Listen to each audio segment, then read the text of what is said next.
तो हाँ जी बच्चों, अभी हम लोग इलेक्ट्रिक डाइपोल के ऊपर बात करेंगे। तो सबसे पहले इलेक्ट्रिक डाइपोल होता क्या है? तो बच्चों इलेक्ट्रिक डाइपोल एक सिस्टम होता है। भाई कैसा सिस्टम होता है? आप ये देख रहे हो क्या? हमारे पास देखो इसका दो कॉर्नर है। उसी तरह हम लोग क्या करेंगे, एक नॉर्मल सा सिस्टम जनरेट करेंगे जहां पे हमारे पास भी दो कॉर्नर होगा। एक कॉर्नर में पॉजिटिव चार्ज होगा, एक कॉर्नर में नेगेटिव चार्ज होगा, और ये दोनों ही कॉर्नर एक दूसरे से कुछ डिस्टेंस पे अलाउ किए जाएंगे। It means electric dipole is a system of two equal but opposite charges. यानी पहला चार्ज अगर माइनस क्यू है तो दूसरा चार्ज प्लस क्यू लेंगे, और इन दोनों के बीच का बच्चों एक डिस्टेंस हम लोग लेंगे, जिस डिस्टेंस को हम लोग कुछ भी नाम दे सकते हैं, बेसिकली एल, लेकिन हम लोग यहाँ पे प्रेफर करेंगे 2a। रीजन, क्योंकि हमारे आने वाले टाइम पे हम लोग इसके मिड पॉइंट से सारा काम करने वाले होंगे, और मिड पॉइंट को अगर a कंसीडर करोगे बच्चों तो a/2 आएगा, जहां पे आपको बाद में बहुत दिक्कतें फेस करना पड़ सकता है। इसलिए हम लोग यहाँ पे 2a कंसीडर करते हैं ताकि उसका हाफ हो जाएगा a। तो सबसे पहले हमारे पास ये इलेक्ट्रिक डाइपोल है। इसमें पहला वर्ड पहले सीखो, डाइपोल मोमेंट, क्योंकि बच्चों एक छोटे से टॉपिक से हम कोशिश करेंगे कि आपका सारा काम हो जाए, ताकि आपका जो भी 10 मिनट 15 मिनट आप इस पे दो, आपका पूरा डाइपोल का कांसेप्ट क्लियर हो जाए। तो देखो सबसे पहले डाइपोल में हमारे पास दो चार्जेस है, दोनों में 2a का चार्ज है, आपका डिस्टेंस है। इसमें पहला वर्ड आता है dipole moment. Dipole moment is nothing, it is just defined as the magnitude of the dipole. अब भाई मैग्नीट्यूड क्या है? तो देखो भाई, अगर आप कुछ भी लेते हो तो उसको एक मेजर करने का तरीका होता है। हम ये डस्टर को लेंगे, दो तरीके से मेजर कर सकते हैं, या तो इसका मास या तो इसका लेंथ। तो उसी तरह कोई भी डाइपोल को मेजर करने के लिए हम लोग इस्तेमाल करेंगे बच्चों डाइपोल मोमेंट, और dipole moment is defined as nothing, it is defined as the magnitude of charge into their distance, है ना? तो दोनों का मैग्नीट्यूड और डिस्टेंस का अगर हम लोग प्रोडक्ट देखेंगे बच्चों तो यही आपका डाइपोल मोमेंट। अब बेसिकली बच्चों हमारे एग्जाम में डाइपोल मोमेंट का डेरिवेशन एक इंपॉर्टेंट होता है डाइपोल इलेक्ट्रिक डाइपोल से, जहां पे हम लोग इलेक्ट्रिक डाइपोल का इस्तेमाल करके दो डिफरेंट पॉइंट, एक एक्सियल और एक इक्वेटोरियल, यहां पर बच्चों हम लोग इलेक्ट्रिक फील्ड को फाइंड करते हैं। ठीक है, तो आइए सबसे पहले कुछ स्टेटमेंट पे बात किया जाए। सबसे पहले ये तो हमारा डाइपोल का मिड पॉइंट हो गया O, ठीक है? तो ध्यान से देखना बच्चों statement, consider there is an electric dipole consisting charges minus q and plus q at a distance of 2a, है ना बच्चों? यानी हमारे पास एक इलेक्ट्रिक डाइपोल है जहां पर दो चार्जेस है, माइनस क्यू और प्लस क्यू का, जो दोनों के बीच का डिस्टेंस है बच्चों हमारा 2a। ठीक है, अब we want to calculate electric field at axial position at a distance of x। यानी हम लोग बच्चों यहां से x के डिस्टेंस पे, जो कि हमारा पॉइंट P रहेगा, यहां पर कैलकुलेट करने वाले हैं इलेक्ट्रिक फील्ड। तो बच्चों ये वाला डिस्टेंस क्या हो जाएगा? ये पूरा x, और आपको ये तो चाहिए नहीं, it means x minus a। और बच्चों यहां से क्या हो जाना है?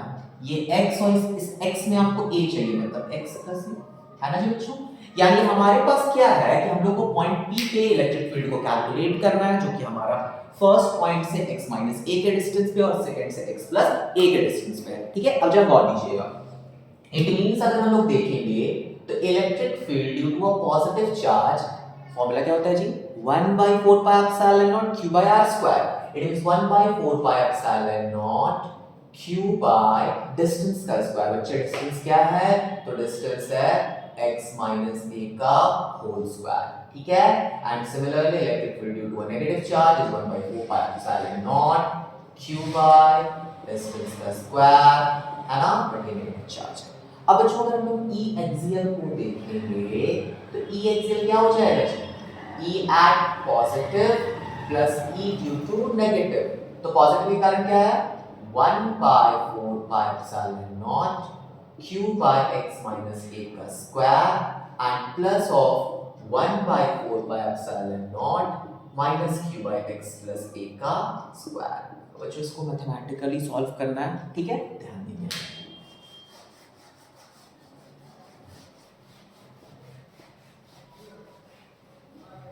चलो अब यहाँ से बच्चों जो कॉमन निकल सकता है उसको कॉमन ले लेते हैं। जैसे 1/4 by epsilon naught हमारा कॉमन है, q भी बच्चों कॉमन ले लेंगे तो 1 by x minus a का square and minus of 1 by x plus a का स्क्वायर, है ना जी। तो हमारे पास आ जाएगा 1/4 by epsilon naught q take their magnitude x minus a x plus a।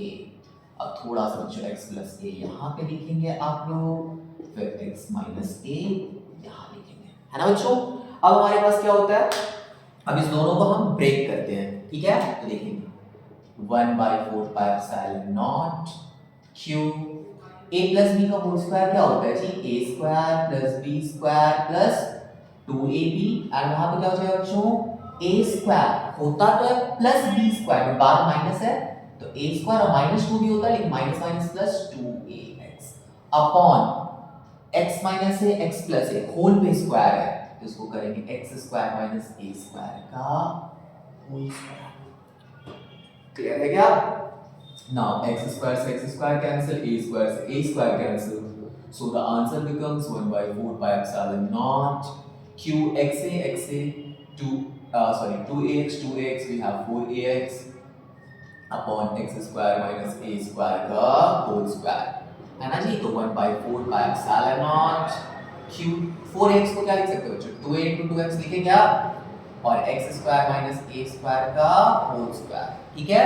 अब चूंकि हमारे पास डाइपोल मोमेंट होता है q into 2a का वैल्यू p, तो हमारे पास आ जाएगा electric field at axial is equals to 1/4 by epsilon naught p into 2x upon x square minus a square का होल स्क्वायर, ठीक है। तो फाइनल रिजल्ट आ रहा है हमारे पास 1/4 by epsilon naught 2px upon x square minus a square का whole square. This is electric field at axial position, ठीक है। अब समझो एक स्पेशल केस आता है, कई बार हमने जो इलेक्ट्रिक डाइपोल क्रिएट किया है तो हम लोग जो इलेक्ट्रिक फील्ड निकालेंगे वो बहुत ही लार्ज डिस्टेंस पे कई बार निकालते हैं, ठीक है। तो when x is much greater than a, तो बच्चों अगर आप दिमाग लगाओ a बहुत छोटा है लाइक 0.01, उसका स्क्वायर करो 0.00001। अब यार किसी भी नंबर से 0.0001 को घटाने में क्या ही फर्क पड़ेगा, अप्रॉक्स कुछ पॉइंट डेसिमल में, है ना। तो we can eliminate that point, तो हमारे पास फाइनली e का वैल्यू आएगा e at axial equal to 1/4 by epsilon naught 2px upon x square का स्क्वायर 4 क्यूब में cancel e axial equal to 1/4 by epsilon naught 2p by x cube. तो I hope बच्चों आप लोगों को clear होगा एक्सियल पॉइंट पर electric field calculate करने में। तो आगे की ओर हम लोग बढ़ते हैं। अगर बच्चों इससे कोई भी आप लोगों के तैयारी में अगर प्रभाव पड़ रहा है तो बिल्कुल बताएं ताकि हम इसको और आगे कंटिन्यू कर सकते हैं, ठीक है। चलिए बात की बात है, ज़्यादा बकवास ना करते हुए हम लोग आगे की ओर चलेंगे। तो हम लोग को इलेक्ट्रिक फील्ड निकालना है इक्वेटोरियल पर, ठीक है।